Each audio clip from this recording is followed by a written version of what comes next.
So why does MUFON, Washington, receive so many cases from Snohomish County? There's a Dr. Dave who is a field investigator here in Snohomish County, and he brought this to my attention, and that is the naval radio station Jim Creek. It's a communication with the naval aircraft and submarines. And what made this site famous was in 2019 on Russian state television, Dmitry Kislov identified several American sites that he would claim to be mission targets in case we ever went to war against Russia or vice versa. So those three sites that he mentioned would have been the Pentagon, of course, Camp David, and Naval Radio Station Jim Creek in Arlington. Worried, but these things have been around forever. This is the site. It's really hard to tell the size of this antenna array, but the sketch will show you. And why am I so fascinated with antenna? That's basically what I did. This is the copy of the clear cut. So that's on the east side of I-5 up by Arlington. On the west side, there's a naval security group in Marietta, and this site was closed in the 70s. This is a radio direction site that the Navy had prior to Jim Creek. I was a radio direction finder. I worked at a site similar to this. We call the array, the antenna array, a elephant cage. So I want to talk about alien bases here on Earth. We are doing the presentation here, and also on June the 1st, we're going to do the same presentation in Puyallup. So today's topics, I want to talk about military remote viewing, not just being a general remote viewer, but more or less the remote viewers out of the 60s and 70s, remote viewing alien bases here on Earth, encounters with aliens at some of these sites, and I'll say this twice, how close these sites are to NSA or military intelligence bases. All of these sites that were remote viewed are very close to NSA stations. The Washington State chapter person that actually introduced me to MUFON, her opinion was that the holy grail of ufology is remote viewing. So a typical remote viewing session consists of a person who is referred to as a sender. And that person will travel to a remote location by the remote viewer. Another person is involved. So there's three different people. There's the sender, there's the remote viewer, and then there's an evaluator. So the evaluator would ask that the remote viewer describe the location of where the sender is placed. The description would include drawings, verbalization, and written words. If the evaluator found that there were hits on this and the hits kept coming, that would be a psychic phenomenon, and he would be a highly rated remote viewer. So this image is of an ASA site in Berlin. I was stationed there.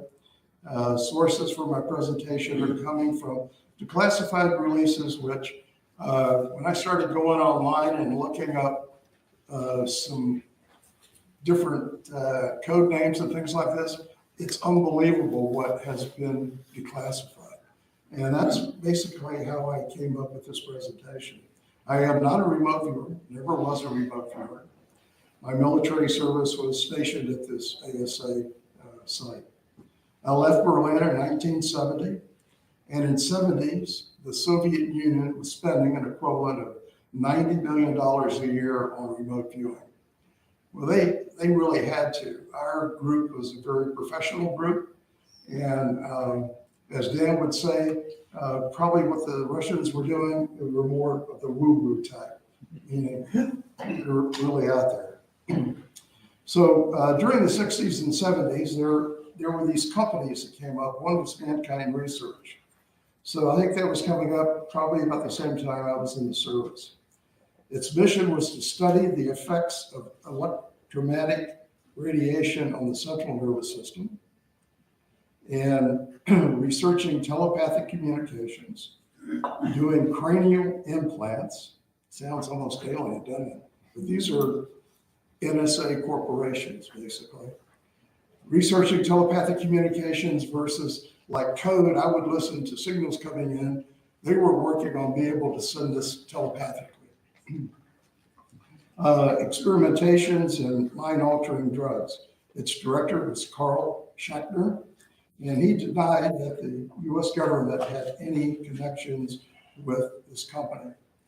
In 1973, a book came out called The Psychic Discoveries Behind the Iron Curtain. Schachner, the director of Mankind Research, recruited the book's writers, Oslander and Schroeder. The reason he recruited them is to collect protocols for telepathic communications. So Mankind Research also recruited one of the top remote viewers in the world, Ingo Swann, who was an old guy, born in 33. In the book, Psychic Orders from Behind the Iron Curtain, it talked about in the last chapter of the book, dealt with UFOs landing in Russia, 30 miles south of Moscow. And I would hear more about MiG fights with UFOs than anything like this. But these crafts landed in September of '89. UFO alien cosmonauts walked out of their crafts, walked around a community park. All of this was going on. There were discs hovering over nuclear power plants as well as electrical generating stations. Astrophysicist was sent over by the name of Kelley, was sent over from the United States to investigate these sightings. He at that time was a computer systems designer for the Department of Defense. He was also the person most recognized for designing the UFO classification program that MUFON relies on heavily for classification today. Russia's remote viewers Russia set up remote viewers to target this site.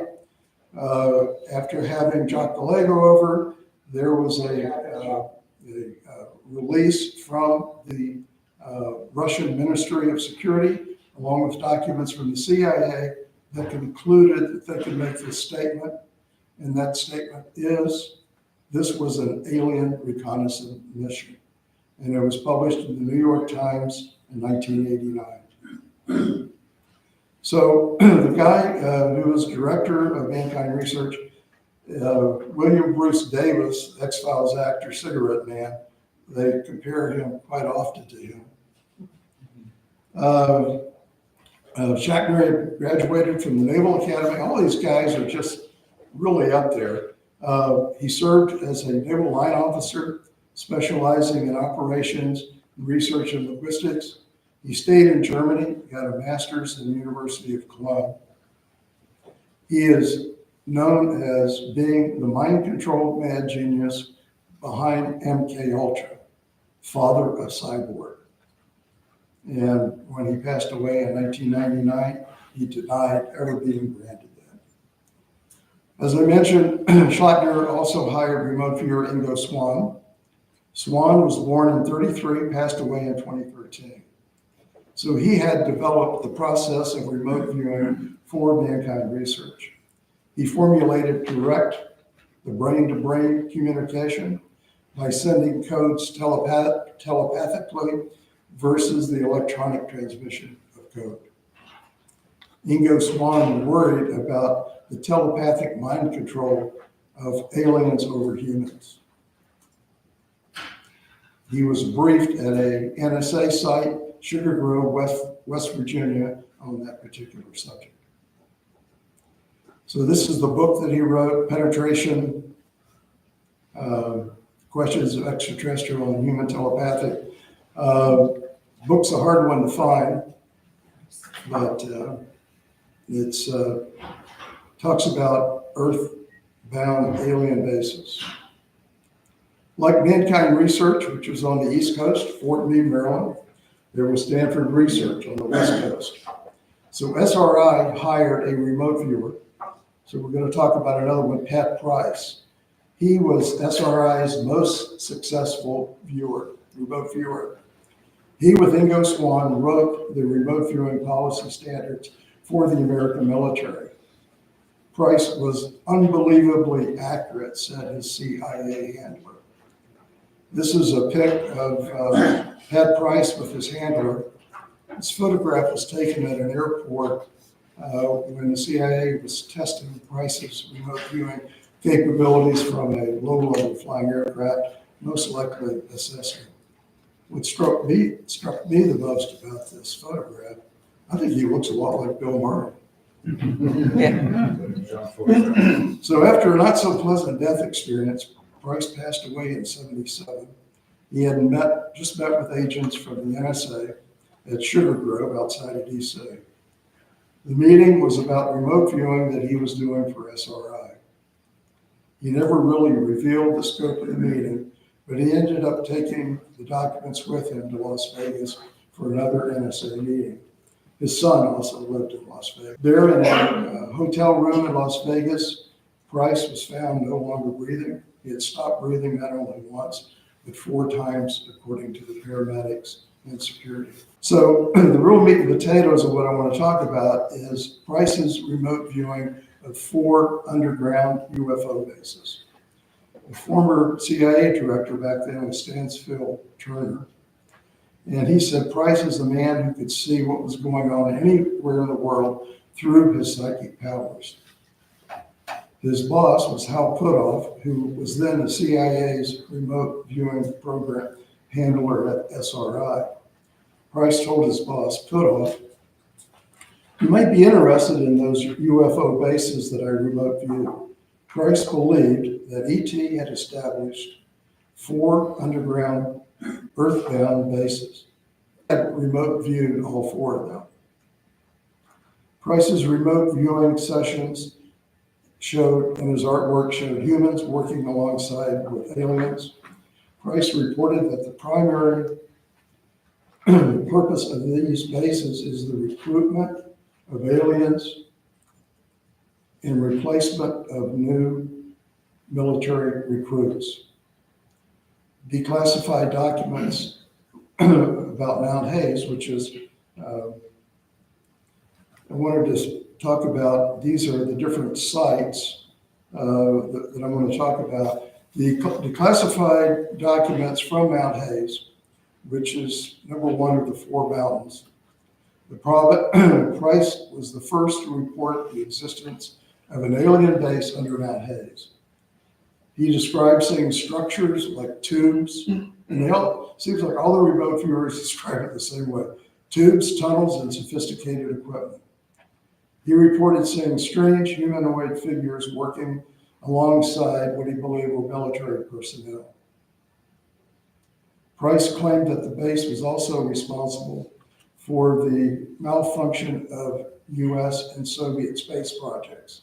And he claimed that any attempt to approach this particular base would be counteracted with electronic warfare against the person. I'm not going to play all of this, and I don't even know if it's not coming through on the sound system. But this is off the History Channel. I'm really going to play it, but it just gives a little credibility to some of the research that I was able to pull off the web. This is an artist rendering of the underground facility at Mount Hayes. Price also reviewed the second mountain, remote viewed Mount Nyanji in Zimbabwe. And what's unique about this particular site, it's 100 miles west of the aerial school. The reason I bring that up, the aerial school is where in 1994, 62 pupils witnessed UFOs land and creatures walk from their craft. At a webinar that MUFON Washington did November the 20th, a prior aerial school pupil and experiencer who was there at that time was interviewed by the field investigators with MUFON. Our guest speaker spoke about her interview with Dr. Mack. Dr. Mack is a well-known psychiatrist, or was a well-known psychiatrist with Harvard University. And his notoriety comes from interviewing witnesses of alien encounters. In his book, Abduction: Human Encounters with Aliens, was a 1994 bestseller. At this particular location, Price remote viewed maintenance and repair underground center, and he basically was able to present artwork of spare equipment and parts being welded. These are sketches from our webinar meeting, and this is the craft landing and the student looking at the craft. This is also the entity that had left the craft. So my favorite is the third site. It's a remote view at Mount Zeal in Australia's Northern Territory. So what else is in Australia's Northern Territory? Well, it's when he was doing this remote viewing, he was actually he knew that he was being detected. So why was he being detected? Because next to that mountain, Mount Zeal, is Pine Gap. And Pine Gap, as you're probably aware, is the most important intelligence facility in the world. Its mission is the collection of intelligence, missile early warnings, targeting nuclear weapons, providing battlefield intelligence. So this site critically supports armed control verification and targeting data for drones. It's only 60 miles away. So most of these, like I said, I think in the beginning, is what's unique about where these site locations are. There's an NSA site close by. Another one of the underground facilities is Mount Perdido, and that's on the French-Spanish border. It's in the Pyrenees at 11,000 feet. This particular mountain is unique because there's been verifiable UFO hangars. This alien perimeter is equipped with advanced detectors and sensors. So the French, they call it the French Espionage Service, operates communication satellites about 180 miles north of this mountain. This alien base was not remote viewed. It's in Russia. We've been talking about Russia. It's Mount Fisk. It's an interplanetary spaceport, and Russian military troops have set up their own clandestine base close by. It's only about 30 miles from Sochi, the Olympics. So with the military's knowledge of these under the mountain alien bases, and in researching about the cooperation of certain alien species, has led us to a program called the Solar Warden Program.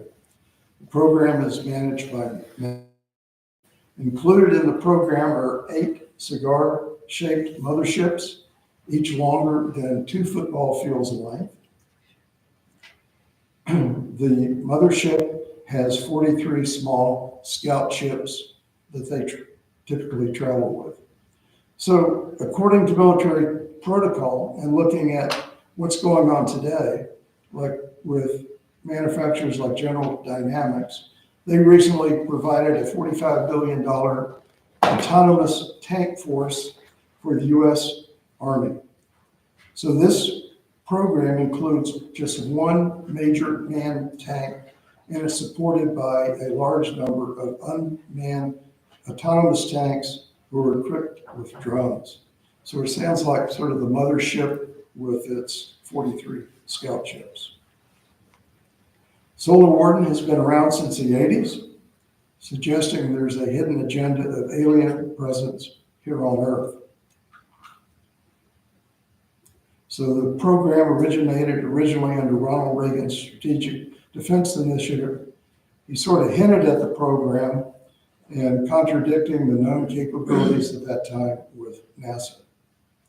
Further proof of the program comes from a British astronomer by the name of Walson, who basically through high-powered telescopes took videos and film of the ships. When a hacker by the name of Gary McCann hacked into the U.S. Space Command computers, he learned the existence of this program. Well, the Bush administration wanted to extradite him from the UK and bring him to trial. But to do that, his attorneys would have to subpoena the military officers to testify in court at above classified information. The other problem was there was no way that he was going to be extradited from the UK. This is a sighting I had a couple of years back, and two witnesses. The witness that drew the craft on the right, it's a 600 or 2 football field length craft, the same as the Solar Warden mothership. And this sighting took place only about 60 miles from the Yakima firing range, which back in the 60s housed a NSA site. So why was it so close? I don't know. I think it's sort of like what I'm doing. I'm reminiscing. I'm going down memory lane, talking about all this stuff. Sometimes I think these sightings that come back and they fly over these areas. But in 2013, the National Security Agency closed this post. And I remember driving Highway 82 and seeing these huge domes and knowing exactly what they are. In a book, though, called The Puzzle Palace, the NSA said that the Yakima Research Station had played a major role for decades in Echelon, which is a global surveillance network operating. Its mission was the intercept of satellite communications, emails, and calls from cell phones. So I don't know what it is about these UFOs, but they cannot stay away from antennas. This is just an underground site that's in northern New Mexico. I'm going to breeze through this a little bit because the real point of this is their Big Bertha, like Seattle had, to drill this site. It's a 7-story complex housing extraterrestrial life. The tunnel engineer alleges that the underground aliens were conducting experiments there on humans and aliens, and humans and their human DNA. The base is believed to have different levels, 7 different levels. And in this diagram, you'll see the different levels, but what I like pointing out the most in the bottom right-hand corner, it says underground tunnel to Los Alamos. So back to these remote viewers. Lynn Buchanan retired from the military in '92. He had been a military computer expert with the Hercules, the Nike Hercules missile system. He became a military linguist specializing in German and Russian. He was assigned to the Defense Language Institute in Monterey. He was actually a teacher there, professor, I guess. The guys that I worked with that came from the Institute, their IQs were off the chart. Lynn Buchanan mentions one more than what Pat Price did, 5 extraterrestrial bases. And he describes them pretty much the same way. He believes, though, that there are some ETs that are more psychic and some that are less psychic. He categorizes 2 alien categories as there's the unfriendly non-psychics who travel here. And he says the psychic friendly ones are here to help humans and help develop our abilities to become a stronger species. He says the unfriendly psychic ones are here to wipe us off the planet. This is a book that Buchanan wrote. It's just about his whole life experience in the military. Another remote viewer is John Moneagle. He was born in '46. He must be my age. He's a retired Army Chief Warrant Officer.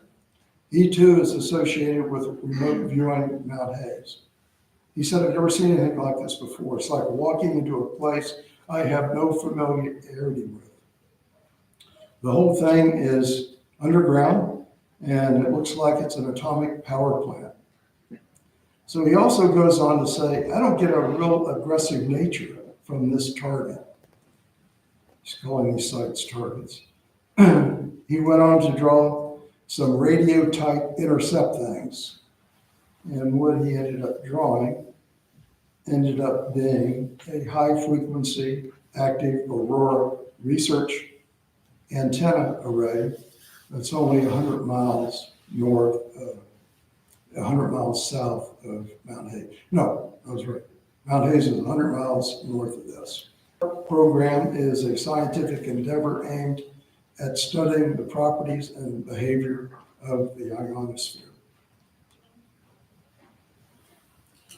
Mankind Research, we talked about all these different corporations, Mankind Research, Stanford Research, MK Ultra, alien communications with humans, mind control.